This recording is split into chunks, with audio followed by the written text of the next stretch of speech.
দর্শক এটা হচ্ছে বাংলার টাইগার, একটু ভালো করে দেখেলেন বাংলার টাইগার। এটা হচ্ছে মেসি, এটা হচ্ছে রোনালদো, এগুলো হচ্ছে আমাদের গ্রামের, তো ওই জন্য কোনো নাম দেয় না দর্শক। এদের এটা একটা বিগ সাইজের আছে, এটার নাম কি দেবেন কন? হ্যাঁ এটার নাম কি দেবেন কন? হ্যাঁ এটার নাম কি নেইমার দিবেন? আপনাদের মন যেটা মন চায় সেটা নাম দিন দর্শক। আমি বলছি এটা আমাদের গ্রামের হাট থেকে নাম হয় না। বাংলার চিতাবাঘ। আমি এমনিতেই শুধু খালি একটা করে শর্ট ভিডিও করতেছি, এটা ঈদের কালেকশন হয়েছে। এগুলা গরুগুলো শহরে তোলা হয় না, তাহলে মনে কি নাম দিবে আপনারা নিজে বুঝতে পারবেন না।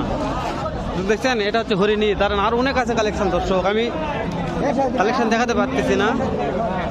দেখেন দর্শক এই যে কত বড় বিশাল বড় একটা বিগ সাইজের কালেকশন আছে দর্শক। দেখেন দর্শক, দেখেন দেখেন এগুলো কি মাল।